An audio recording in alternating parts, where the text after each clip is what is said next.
My dear friends and first I am Uday Singh advocate speaking. ನೀವೆಲ್ಲರೂ ಸಹ ನನ್ನ ಚಾನಲ್ ಅನ್ನು ನೋಡ್ತಾ ಇದ್ದೀವಿ ಅಂತ ನಾನು ಅಂದ್ಕೊಂಡಿದ್ದೀನಿ. ಶೇರ್ ಮಾಡಿ, ಲೈಕ್ ಮಾಡಿ, ಕಮೆಂಟ್ ಮಾಡಿ ಮತ್ತು ನನ್ನ ಚಾನಲ್ಗೆ ಇನ್ನೂ ಯಾರು ಸಬ್ಸ್ಕ್ರೈಬ್ ಆಗಿಲ್ಲ ದಯವಿಟ್ಟು ನೀವೆಲ್ಲರೂ ಸಬ್ಸ್ಕ್ರೈಬ್ ಆಗಬೇಕಂತ ಕೇಳ್ಕೊಳ್ತಾ ಇವತ್ತು ನಾನು ಇನ್ನೊಂದು ವಿಷಯವನ್ನು ತೆಗೆದುಕೊಂಡು ನಿಮ್ಮ ಮುಂದೆ ಬಂದಿದ್ದೀನಿ. ಇವತ್ತು ನಾನು ಆಯ್ಕೆ ಮಾಡ್ಕೊಂಡಿರ್ತಕ್ಕಂಥ ವಿಷಯ ಅಂತಂದ್ರೆ the concept of land conversation ಅಥವಾ ಕನ್ವರ್ಷನ್ ಆಫ್ ಲ್ಯಾಂಡ್ ಅಂತ ಹೇಳಿ. ಸೊ ಭೂ ಪರಿವರ್ತನೆ ಪರಿಕಲ್ಪನೆ ಅಥವಾ ವಿಚಾರ, ಈ ಒಂದು ವಿಷಯದ ಬಗ್ಗೆ ಈ ವಿಡಿಯೋ ಮೂಲಕ ಒಂದಿಷ್ಟು ವಿಶ್ಲೇಷಣೆ ಕೊಡಲಿಕ್ಕೆ, ವಿವರಣೆಯನ್ನು ಮಾಡಲಿಕ್ಕೆ ಇಷ್ಟಪಡ್ತಾ ಇದ್ದೀನಿ.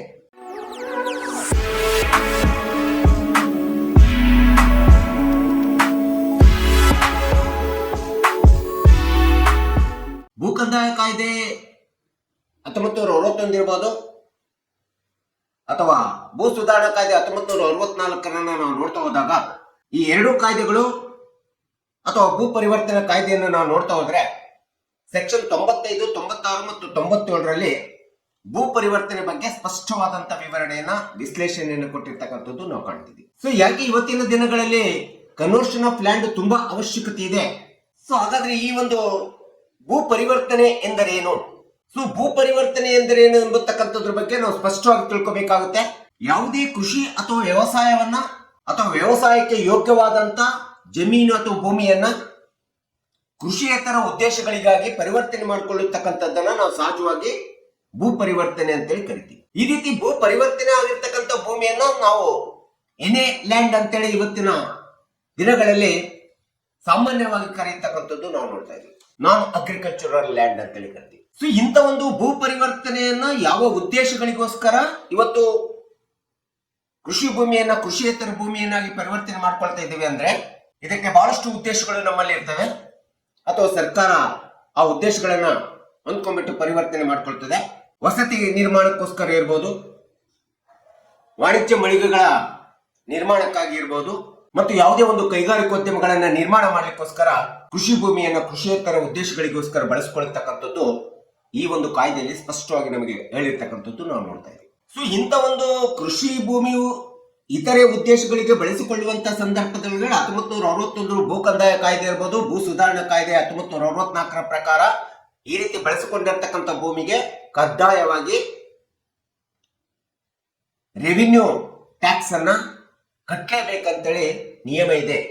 ಅಂತ ಭೂಮಿಯನ್ನ ನೀವು ವಾಸದ ಮನೆಗಳಿಗೆ ಬಳಸ್ಕೊ ಬಂದಿರ್ಬೋದು ಅಥವಾ ನಿಮ್ದೇ ಆಗಿರ್ತಕ್ಕಂಥ ವಾಣಿಜ್ಯ ಕೈಗಾರಿಕೆಗಳಿಗೆ ಬಳಸ್ಕೊಳ್ಳಿಕ್ಕಿರ್ಬೋದು ಅಥವಾ ಇನ್ಯಾವುದೇ ಉದ್ದೇಶಗಳಿಗೆ ನಿಮ್ಮ ಕೃಷಿ ಭೂಮಿಯನ್ನು ನೀವೇ ಬಳಸಿಕೊಳ್ಳುವಂತ ವ್ಯವಸ್ಥೆಯನ್ನ ನಾವು ಇವತ್ತು ಬಹಳಷ್ಟು ಸಾಮಾನ್ಯ ಸಾರ್ವಜನಿಕರಲ್ಲಿ ನಾವು ಕಾಣ್ತಾ ಇದ್ದೀವಿ. ಸೊ ಇಂಥ ಒಂದು ನಿಮ್ಮದೇ ಆದಂತ ಕೃಷಿ ಭೂಮಿಯನ್ನ ನೀವೇನಾದ್ರೂ ಇತರೆ ಉದ್ದೇಶಗಳಿಗೆ ಬಳಸಿಕೊಳ್ಳುವಂತ ಸಂದರ್ಭದೊಳಗಡೆ ಈ ಒಂದು 1964 ಭೂ ಸುಧಾರಣಾ ಕಾಯ್ದೆ ಸೆಕ್ಷನ್ 95 ಪ್ರಕಾರ ಅಥವಾ ಭೂ ಪರಿವರ್ತನಾ ಕಾಯ್ದೆ 95 ಪ್ರಕಾರ ಸಂಬಂಧಪಟ್ಟಂತ ತಾಲೂಕು ಕಚೇರಿಗೆ ರೆವಿನ್ಯೂ ಅಧಿಕಾರಿಯಲ್ಲಿ ನೀವು ಕಂದಾಯವನ್ನು ತುಂಬಬೇಕಾಗುತ್ತೆ ಮತ್ತು ಆ ಭೂಮಿಯನ್ನ ಸರ್ವೆ ಮಾಡಿಸ್ಕೊಳ್ಬೇಕಾಗುತ್ತೆ. ಈ ರೀತಿ ನಿಮ್ಮದೇ ಭೂಮಿಯನ್ನ ಒಂದು ವೇಳೆ ಬೇರೆ ಉದ್ದೇಶಗಳಿಗೆ ಬಳಸಿಕೊಳ್ಳುವುದಾದ್ರೆ ವಾರ್ಷಿಕ ಕಂದಾಯವನ್ನು ತುಂಬಬೇಕು ಮತ್ತು ಸರ್ವೆಯನ್ನು ಮಾಡಿಸ್ಕೊಂಡ್ಬಿಟ್ಟು ಆ ಸರ್ವೆ ಮಾಡಿಸಿಕೊಳ್ಳುವುದರ ಮೂಲಕ ನೀವು ಬೇರೆ ಯಾವುದೇ ಉದ್ದೇಶಗಳಿಗೆ ನಿಮ್ಮ ಭೂಮಿಯನ್ನು ನೀವು ಬಳಸಿಕೊಳ್ಬೇಕಂತೇಳಿ ಸೆಕ್ಷನ್ 95ರಲ್ಲಿ ಸ್ಪಷ್ಟವಾಗಿ ಹೇಳಿದೆ ಭೂ ಪರಿವರ್ತನೆ ಅಂತ. ಬಳಸಿಕೊಳ್ಳುವಂತ ಉದ್ದೇಶ ನಿಮ್ಮದೇ ಆದಂತ ಭೂಮಿ ಒಳಗಡೆ ನಿಮ್ಮದೇ ಆದಂತ ಕಟ್ಟಡ ನಿರ್ಮಾಣ ಮಾಡಬಹುದು ಅಥವಾ ಯಾವುದೇ ವಿಧವಾದಂತ ನೀರನ್ನು ಬಳಸಿಕೊಳ್ಳಿಕ್ಕೆ ಕೆರೆ ಕಟ್ಟೆಗಳನ್ನು ನಿರ್ಮಿಸಿಕೊಳ್ಳತಕ್ಕಂಥದ್ದಕ್ಕಿರ್ಬೋದು ಅಥವಾ ಇನ್ನು ಕಾನೂನುಬದ್ಧವಾದಂತ ಹೊರ ಕಟ್ಟಡ ನಿರ್ಮಾಣಗಳನ್ನ ನಿಮ್ಮದೇ ಕೃಷಿ ಭೂಮಿಯಲ್ಲಿ ಮಾಡ್ಕೋಬಹುದು. ಈ ಎಲ್ಲಾ ವಿಧಗಳಿಗೆ ನಿಮ್ಮ ಭೂಮಿಯನ್ನ ಕೃಷಿಯೇತರ ಭೂಮಿಯಾಗಿ ಬಳಸಿಕೊಳ್ಳಿಕ್ಕೆ ಭೂ ಸುಧಾರಣಾ ಕಾಯ್ದೆ, ಭೂ ಪರಿವರ್ತನಾ ಕಾಯ್ದೆ ಸೆಕ್ಷನ್ 95ರಲ್ಲಿ ಪ್ರತಿಯೊಬ್ಬ ಮಾಲೀಕನಿಗೂ ಸಹ ತನ್ನದೇ ಆದಂತ ಹಕ್ಕು ಇದೆ ಎಂಬತಕ್ಕಂಥದ್ದನ್ನ ಈ ಒಂದು ಕಾನೂನು ಕಾಯ್ದೆಯಲ್ಲಿ ಭೂ ಪರಿವರ್ತನೆಯವರಿಗೆ ಸ್ಪಷ್ಟವಾಗಿ ಹೇಳಿರ್ತಕ್ಕಂಥದ್ದು ನಾವು ನೋಡ್ತಾ ಇದ್ದೀವಿ. ಇನ್ನು ಒಂದು ವೇಳೆ ಇಂಥ ಒಂದು ಭೂಮಿಯನ್ನ ನಿಮ್ಮದೇ ಆದಂತ ಭೂಮಿಯನ್ನ ಯಾವುದೇ ಒಂದು ಲೇಔಟ್ಗಳ ನಿರ್ಮಾಣಕ್ಕಿರ್ಬೋದು ಅಥವಾ ನಿವೇಶಗಳನ್ನ ನಿರ್ಮಾಣ ಮಾಡ್ಲಿಕ್ಕೆ ಬಳಸಿಕೊಳ್ಳತಕ್ಕಂಥದ್ದಿರ್ಬೋದು. ಆದ್ರೆ ಇಂಥ ಒಂದು ಲೇಔಟ್ ಅಥವಾ ನಿವೇಶನಗಳನ್ನು ನಿರ್ಮಾಣ ಮಾಡ್ಲಿಕ್ಕೆ ಕೃಷಿ ಭೂಮಿಯನ್ನ ಕೃಷಿಯೇತರ ಭೂಮಿಯಾಗಿ ಬಳಸ್ಕೋಬೇಕಾದ್ರೆ ನಗರ ಪ್ರಾಧಿಕಾರದಲ್ಲಿರ್ತಕ್ಕಂಥ ನಗರ ಪ್ರಾಧಿಕಾರದ ಮಾಸ್ಟರ್ ಪ್ಲಾನ್ ಅನ್ನು ತೆಗೆದುಕೋಬೇಕಾಗುತ್ತೆ. ಆ ಒಂದು ನಗರ ಪ್ರಾಧಿಕಾರ ನಿರ್ದಿಷ್ಟಪಡಿಸಿದ ಮಾಸ್ಟರ್ ಪ್ಲಾನಿನ ಯೋಜನೆ ಪ್ರಕಾರ ಸಂಬಂಧಪಟ್ಟಂತ ಜಿಲ್ಲಾಧಿಕಾರಿಗಳಲ್ಲಿ ಅರ್ಜಿಯನ್ನ ಸಲ್ಲಿಸಬೇಕಾಗುತ್ತೆ ಭೂ ಪರಿವರ್ತನೆಗೋಸ್ಕರ. ಸೊ ಇಂಥ ಒಂದು ನಿವೇಶನಗಳ ನಿರ್ಮಾಣಕ್ಕೆ ನಿಮ್ಮ ಕೃಷಿ ಭೂಮಿಯನ್ನು ಭೂ ಪರಿವರ್ತನೆಗೋಸ್ಕರ ಅರ್ಜಿಯನ್ನು ಸಂಬಂಧಪಟ್ಟಂತ ಜಿಲ್ಲಾಧಿಕಾರಿಗೆ ಸಲ್ಲಿಸಿದಾಗ ಈ ಒಂದು ಕಾಯ್ದೆ ಪ್ರಕಾರ ಕ್ಲಾಸ್ 7 ಅನ್ನ ನಾವು ನೋಡ್ತಾ ಹೋದ್ರೆ ಆ ಕ್ಲಾಸ್ 7 ಪ್ರಕಾರ ನಿಮ್ಮ ಭೂ ಪರಿವರ್ತನೆಗೋಸ್ಕರ ಜಿಲ್ಲಾಧಿಕಾರಿಯ ಕಚೇರಿಯಲ್ಲಿ ಶುಲ್ಕವನ್ನು ತುಂಬಬೇಕಾಗುತ್ತೆ. ಆ ಶುಲ್ಕವನ್ನು ತುಂಬಿ ನಿಮ್ಮ ಅರ್ಜಿಗೆ ಸಂಬಂಧಪಟ್ಟಂತ ಜಿಲ್ಲಾಧಿಕಾರಿಯವರು 15 ದಿನದೊಳಗಡೆ ಅನುಮೋದನೆ ಕೊಡಬೇಕು.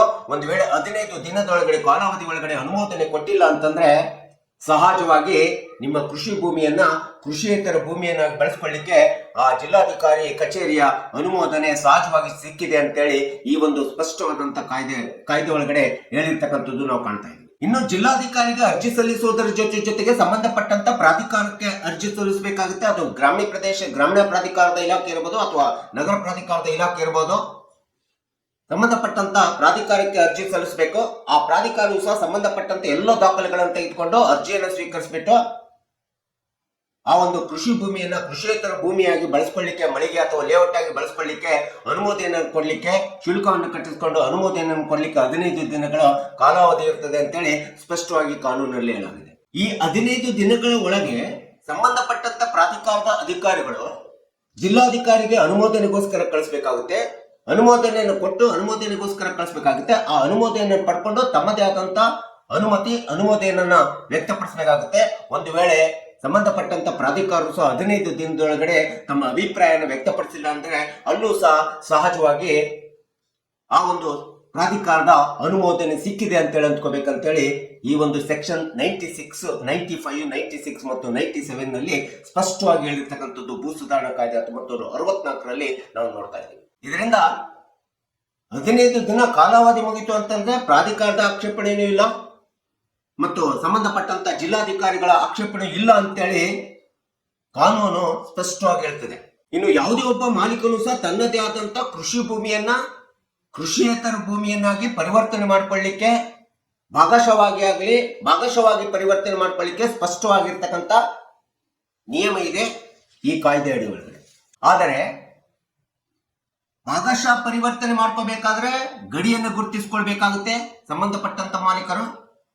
ಮತ್ತು ಆ ಒಂದು ಭೂಮಿಯ ಸರ್ವೆ ನಂಬರ್ ಏನಿರ್ತದೆ, ಹೊಲದ ಸರ್ವೆ ನಂಬರ್, ಆ ಹೊಲದ ಸರ್ವೆ ನಂಬರ್ಗೆ ಸಂಬಂಧಪಟ್ಟಂತ ಭೂ ಕಂದಾಯ ಇಲಾಖೆಗಳಲ್ಲಿ ಎಲ್ಲಾ ದಾಖಲೆಗಳನ್ನು ಪಡ್ಕೋಬೇಕಾಗುತ್ತೆ ಮತ್ತು ಅನುಮತಿಯನ್ನು ಪಡ್ಕೋಬೇಕಾಗುತ್ತೆ. ಎಲ್ಲಾ ದಾಖಲೆಗಳು ಪಡ್ಕೊಳ್ಳೋದರ ಜೊತೆಗೆ ಭೂ ಪರಿವರ್ತನೆ ನಕ್ಷೆಯನ್ನು ಕೂಡ ಈ ಸ್ಕೆಚ್ ಅನ್ನು ಸಹ ಪಡ್ಕೋಬೇಕಾಗುತ್ತೆ. ಭೂ ಕಂದಾಯ ಇಲಾಖೆಯಲ್ಲಿ ಬೇಕಾಗಿರುವಂತ ಎಲ್ಲಾ ದಾಖಲೆಗಳ ಜೊತೆಗೆ ಈ ಸ್ಕೆಚ್ನ ಜೊತೆಗೆ ಟಚ್ ಮ್ಯಾಪ್ ಇರ್ಬೋದು, ವಿಲೇಜ್ ಮ್ಯಾಪ್ ಇರ್ಬೋದು, ರೆವಿನ್ಯೂ ಮ್ಯಾಪ್ ಇರ್ಬೋದು, ಕನ್ಸರ್ನ್ಡ್ ಟೌನ್ ಮಾಸ್ಟರ್ ಪ್ಲಾನ್ ಇರ್ಬೋದು, ಇವೆಲ್ಲವುಗಳನ್ನ ಪಡ್ಕೊಂಡು ಭೂ ಕಂದಾಯ ಇಲಾಖೆಗೆ ಅರ್ಜಿಯನ್ನು ಸಲ್ಲಿಸಿ ಆ ಅರ್ಜಿಯ ಅನುಮೋದನೆಯ ಮೇರೆಗೆ ಸಂಬಂಧಪಟ್ಟಂತ ತಾಲೂಕ್ ಆಫೀಸಿನ ಕಚೇರಿಯ ಅನುಮೋದನೆ ಮೇರೆಗೆ ನಿಮ್ಮ ಸರ್ವೆ ನಂಬರಿನ ಯಾವುದೇ ಕೃಷಿ ಭೂಮಿಯನ್ನ ಭಾಗಶಃ ಅಂತಂದ್ರೆ ಒಂದು ಪಾರ್ಟ್ ಅನ್ನ ಭೂ ಪರಿವರ್ತನೆಯನ್ನಾಗಿ ಮಾಡಿಕೊಳ್ಳಿಕ್ಕೆ ಈ ಕಾಯ್ದೆಯ ಸೆಕ್ಷನ್ 95, 96 ಮತ್ತು 97ರಲ್ಲಿ ಪ್ರತಿಯೊಬ್ಬ ಮಾಲೀಕನಿಗೂ ಭೂ ಮಾಲೀಕನಿಗೆ ಹಕ್ಕು ಇದೆ ಎಂಬತಕ್ಕಂಥದ್ದನ್ನ ಈ ನಿಯಮದಲ್ಲಿ ಹೇಳಿರ್ತಕ್ಕಂಥದ್ದು ನಾವು ನೋಡ್ತಿದ್ದೀವಿ. ಸೊ ಹೀಗಾಗಿ ಭೂ ಪರಿವರ್ತನೆ ಮತ್ತು ಲ್ಯಾಂಡ್ ರಿಫಾರ್ಮೇಶನ್ ಆಕ್ಟ್ 1964 ಒಳಗಡೆ ದ ಕನ್ವರ್ಷನ್ ಆಫ್ ಲ್ಯಾಂಡ್ ಎಂಬತಕ್ಕಂಥದ್ದೇನಿದೆಯಲ್ಲ, ಭೂ ಪರಿವರ್ತನೆ ಎಂಬತಕ್ಕಂಥ ಪರಿಕಲ್ಪನೆ ವಿಚಾರದಲ್ಲಿ ಸ್ಪಷ್ಟವಾಗಿರ್ತಕ್ಕಂಥ ಒಂದು ಕಾನೂನು ಕಾಯ್ದೆಗಳು, ನಿಯಮಗಳ, ಹಕ್ಕುಗಳ ಪರಿವರ್ತನೆ, ಲ್ಯಾಂಡ್ ಅನ್ನ ಕೃಷಿ ಭೂಮಿಯನ್ನು ಕೃಷಿಯೇತರಾಗಿ ಪರಿವರ್ತನೆ ಮಾಡ್ಕೊಳ್ಳಿಕ್ಕೆ ತುಂಬಾ ಸ್ಪಷ್ಟವಾದಂತ ಅವಕಾಶವನ್ನ ಕೊಟ್ಟಿರ್ತಕ್ಕಂಥದ್ದು ನಾವೆಲ್ಲರೂ ಸಹ ತಿಳ್ಕೋಬೇಕು. ಹಿನ್ನೆಲೆಯನ್ನು ಇಟ್ಕೊಂಡು ನಾನು ಈ ಒಂದು ವಿಡಿಯೋ ಮೂಲಕ ಭೂ ಪರಿವರ್ತನೆ ಬಗ್ಗೆ ಒಂದಿಷ್ಟು ವಿಶ್ಲೇಷಣೆ ಕೊಟ್ಟಿದ್ದೀನಿ. ಸೊ ಇದು ಕಕ್ಷಿದಾರರಿಗೆ, ಸಾರ್ವಜನಿಕರಿಗೆ ಎಲ್ಲರಿಗೂ ಗೊತ್ತಾಗಲಿ ಅಂತೇಳಿ ನಾನು ಈ ವಿಡಿಯೋನ ಮಾಡಿದ್ದೀನಿ. ದಯವಿಟ್ಟು ನನ್ನ ವಿಡಿಯೋ ಇಷ್ಟ ಆಗಿದ್ರೆ ಶೇರ್ ಮಾಡಿ, ಲೈಕ್ ಮಾಡಿ, ಕಮೆಂಟ್ ಮಾಡಿ ಮತ್ತು ನನ್ನ ಚಾನಲ್ಗೆ ಇನ್ನೂ ಯಾರ್ಯಾರು ಸಬ್ಸ್ಕ್ರೈಬ್ ಆಗಿಲ್ಲ ನೀವೆಲ್ಲರೂ ಸಬ್ಸ್ಕ್ರೈಬ್ ಆಗಿ ಅಂತೇಳಿ ಮತ್ತೊಮ್ಮೆ ಕೇಳ್ಕೊಳ್ತಾ ಇವತ್ತಿನ ವಿಷಯಕ್ಕೆ ವಿರಾಮ ಹೇಳ್ತೀನಿ. ಇನ್ನೊಂದು ವಿಷಯ ಅಂತ ಇಟ್ಕೊಂಡು ನಿಮ್ಮ ಮುಂದೆ ಬರ್ತೀನಿ. ಜೈ ಹಿಂದ್, ಜೈ ಕರ್ನಾಟಕ.